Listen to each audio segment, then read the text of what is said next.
If you have one $20 bill and you want to exchange it for two $10 bills or four $5 bills, you can ask, "Can you give me change for a 20?"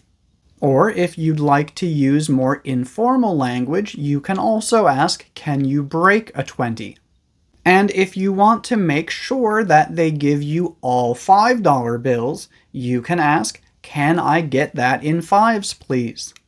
I'm Teacher Mike, and today we're learning common English words and phrases that you need to know when talking about money, especially when talking about using cash. At the end of the video, I'm also going to give you 3 common idioms related to this topic. And before we begin, if this is your first time watching one of my videos, please don't forget to subscribe to this channel because I have new videos like this one each Sunday as well as a live lesson each Tuesday. So first things first, what is cash? Cash can actually mean 2 different things. First, it just means money. Not a check, not a credit card, money. However, we can also use the word cash to specify that we are talking about paper money, not this type of money. So, I have 3 cashes. No, that is not correct, because just like money, cash is an uncountable noun. If we want to count how many of these we have, we need to use the word bills. So the correct thing to say is, "I have 3 bills." Instead of saying bills, you can also say banknotes, or just notes. However, in the US, we usually say bills. Also, in the US, we have a $1 bill, a $5 bill, a $10 bill, a $20 bill, a $50 bill, and a $100 bill. There is also a $2 bill, however, you don't see them very often. When talking about the value of each bill, you might also hear the word denomination. For example, this store does not accept large denominations. Or the ATM only gives bills in the denominations of 20 and 50. However, in everyday conversation, instead of saying large denominations and small denominations, we usually just say big bills and small bills. And instead of saying bills in denominations of, we usually just say ones, fives, tens, 20s, 50s, or hundreds. For example, right here I have 1 20 and 2 ones. Or maybe you try to pay for something with a $100 bill. At some stores, they might say something like, "Sorry, we don't accept 100s. Do you have any smaller bills?"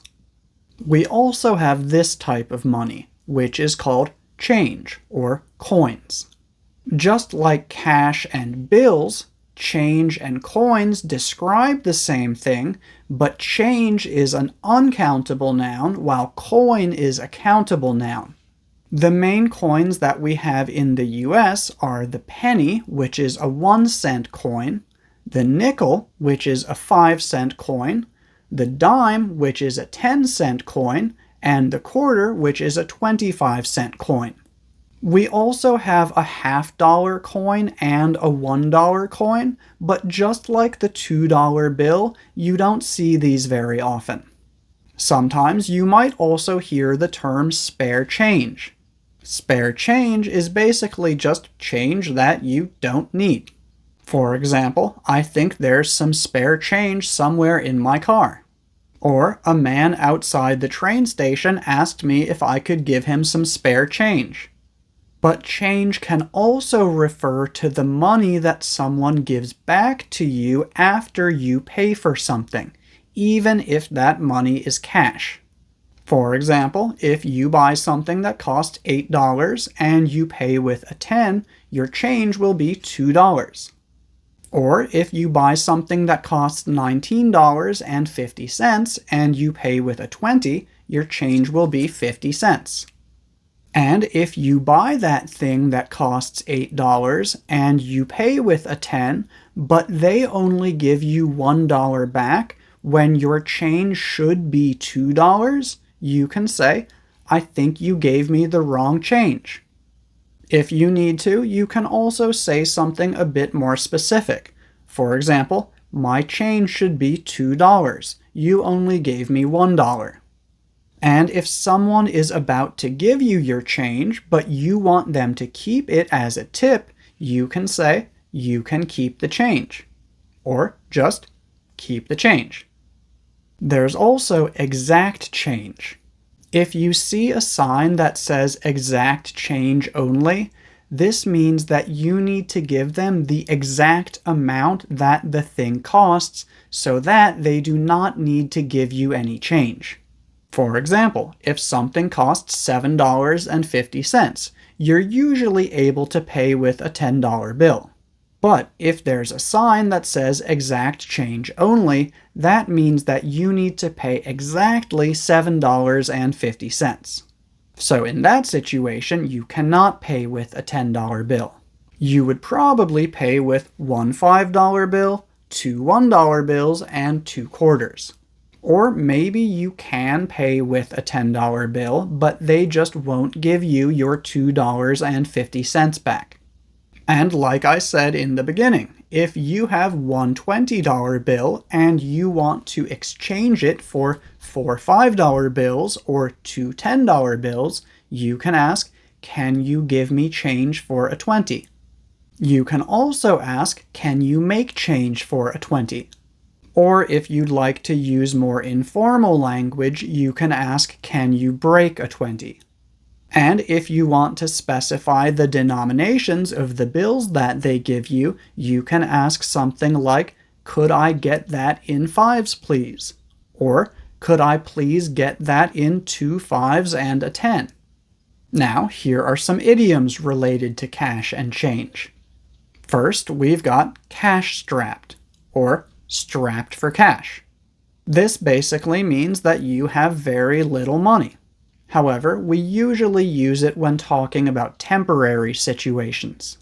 For example, I'd love to go out with you guys this weekend, but I'm strapped for cash at the moment. Or the company is strapped for cash and might not be able to pay its employees this month. Next, we have chump change, which is basically an amount of money that seems small or unimportant. For example, to the wealthiest people in the world, $1 million is chump change. That means that to them, $1 million is a very small amount of money.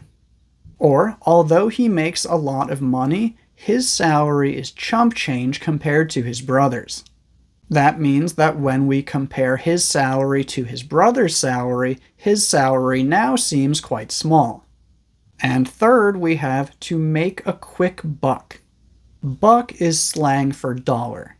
When someone says that something costs $100, that means that it costs $100. But to make a quick buck means to make money quickly and easily, usually with some type of short-term or one-time activity. For example, Simon sold some of his old belongings to make a quick buck. And sometimes, but not always, it can have a negative connotation. For example, some companies only care about making a quick buck. That means that they only care about making money right now. They don't care about things like the quality of their product, their impact on the environment, or maybe the happiness of their employees.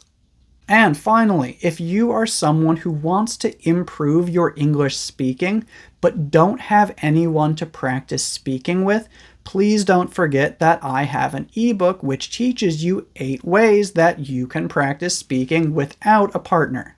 For anyone who is interested, I will post the link in the comments below.